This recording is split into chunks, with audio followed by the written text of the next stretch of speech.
Hello again everyone, this is Michinatsu. In today's video, I'm going to share 3 tips on how to speak English more naturally and faster. Have you ever experienced this frustration before? You are able to read something in English very easily though. When it comes to actual conversations, you just struggle. Or you feel like your English sounds just a little childish. So you want to change something though, you don't know how. Today, I'll show you some tips that helped me become fluent in English, especially speaking. Before we dive in, there is one thing that I want you guys to remember. That is, there is no magic solution. I mean, something like, okay, you press here and you become fluent in English instantly. Boom, no stress, so easy, so quick, so good. Unfortunately, it's not gonna happen. What I'm gonna show you today is not a magic, but effective. I promise you guys. I guess the language skills, they are like a combination of everything. I mean, you do a lot of reading, listening, practicing, experimenting, and all that. And one day, they kind of come together. You find yourself having fun. I mean, having a conversation with someone, smiling and enjoying the moment. It might take a bit, but I think that's the beauty of learning languages. Let's not rush. Let's enjoy the process. Anyway, I hope you enjoy this video. As always, if you've got any questions or comments, leave it down below. I would love to hear what you have to say. All right, let's get right into it. My first recommendation is reading aloud. I'm pretty sure you guys have got some sort of resources, materials to study English though. How often do you read them aloud? I mean, if I tell you to do it, are you happy to do it or you can't be bothered? Actually, I was really lucky to have an amazing English teacher in high school. He studied in the UK. Me and my classmates, we all trusted him. He was just amazing. Actually, he guided me through Jukem exams for university during my high school days. I owe him a lot. There was one thing that he consistently emphasized. That was the importance of reading aloud. Now I understand why he stresses so much. Now I know how powerful it is. I mean, how effective it is. So whatever I've got, it can be textbooks, books, because I like reading. I try to read them aloud because it's such a good practice of speaking English. Let me explain why I recommend reading aloud. To be able to speak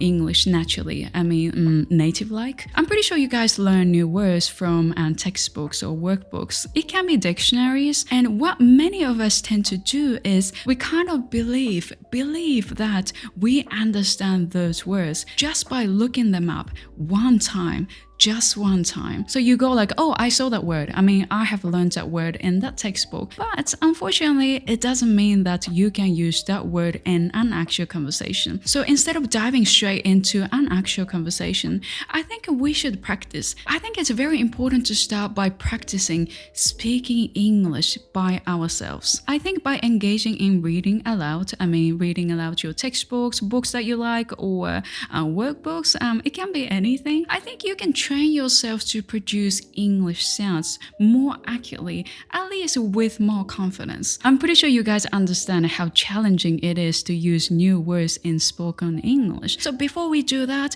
let's practice getting used to speaking English by yourself. I would say it should be one of your first steps into improving your speaking skills, even though it's not an actual conversation. But think about it. Conversation is actually a combination of everything.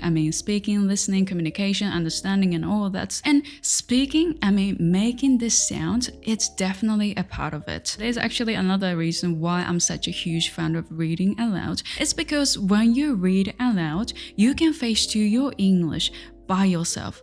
You can take your time. No one distracts you. So when you read it aloud, imagine there is another you. There is you who speak Japanese and there's another you who speak English. When you speak English, it feels easier when you imagine like you're a completely different person. It's like a switch, I guess. So when you read it aloud, again, no one distracts you. You don't have to come up with the words that you're gonna say like in an actual conversation or try to understand what the other other person is gonna say, you can take your time and then just imagine like you were a different person. That's why I enjoy reading aloud, because it's just purely fun, and again, it's very effective. I want to tell you another benefit. In order to be able to read aloud, you have to have a certain level of understanding of the text, which means you have to learn grammar and vocabulary. So it's like killing two birds with one stone, right? Somehow I really wanted to use that saying in this video. I ticked the box, didn't I?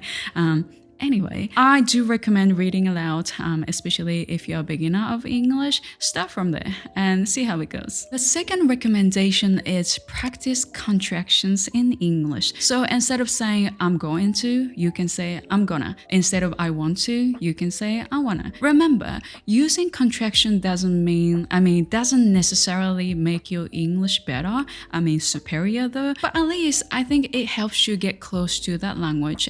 Or speak English more more native like. I'm pretty sure it gives you more confidence. You can say I gotta go instead of I've got to go. Or you can say I've got something, I have got something, I've got something. If you want to up your English game, you can learn expressions such as I could have done it,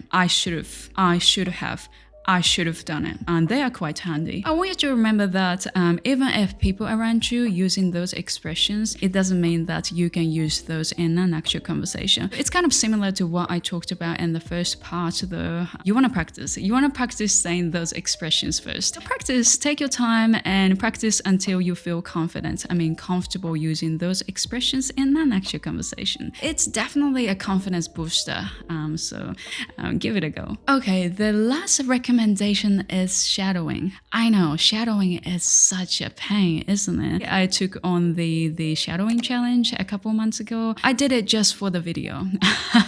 I knew that I would hate it, but I just gave it a go. Honestly, even now, I can't say that I'm good at it or even I enjoy it though. I found some advantages, so I will show you guys. I think the best advantage of shadowing is you can learn the rhythm of English. For example, if your mother language is Japanese, it tends to sound somewhat Japanese-like when you speak other languages. I don't think it's a bad thing though. I think the reason why that happens is every single language, it's got its own rhythm. So I think that's a challenge for Japanese speakers, because when we try to speak English, we naturally end up putting English on top of Japanese rhythm. That's why you're speaking English though, it sounds a little Japanesey, you know what I mean? And you want to fix it, but you can't change it. It's very hard to change it. Again, I don't think it's a bad thing, but if you're gonna boost your confidence, if you're gonna speak like a native English speaker,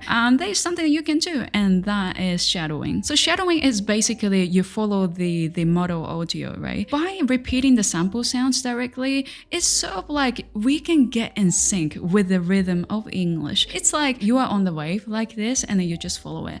Like this. Anyway, experiencing the rhythm, experience this getting used to the rhythm of English, I think it's very important, and actually it helps you speak English more naturally. I think when the unique rhythm of English gets into you, gets into your body, it brings you close to native-like speech in that language, in English. Lastly, if you are not a big fan of shadowing, there is another method. What I want to recommend is make more opportunities to listen to English. I know what you're thinking. You might be thinking, you know what, I'm doing it already. I did heaps already. Yes, I know, I get you. Let's say suddenly you need to learn a language that is not familiar with you before. You are given a script, written in that language. With the help of translation, I think it's gonna be easier. At least you can understand what's written on that text. But how about pronunciation? How about speaking? I think it's gonna be a little difficult. The more you listen to the language, the more the sound gets into you. And then you kind of develop, some sense of that language, if that makes sense. I want to tell you something like I might keep telling you guys in my YouTube channel. So language skills, again, I said that in the first part of this video though, it's like a combination of everything. You do listening, reading, and practicing speaking like this and all that, and it doesn't come to you straight away. So you do a little bit here, you do bits and bobs here, and then someday they just come to you. They help you to speak English. When you think about, okay, I want to speak English like a native English speaker, yeah, of course, and then you kind of tend to focus on speaking itself, but actually listening helps you because again, you can get the sense of that language. I mean, rhythm, intonation, and the culture and everything. So believe me, especially if you're a beginner, just start from something that you enjoy. It doesn't have to be something like, you know, the audio from textbooks. It can be TV shows, movies, or something like that. You don't have to understand everything, every single word. Get used to the sound of English. Get used to the rhythm of English. Thank you for watching this video, guys. I hope you enjoyed it. If you enjoyed this video, please give me a thumbs up. And if you've got any questions or comments, feel free to leave it down below. I do enjoy reading comments, so if you leave something, I do appreciate it. If you haven't subscribed to my channel yet, you're more than welcome to as well. All right, hopefully I can see you in the next video soon. Thank you, guys. Rolling with my homies.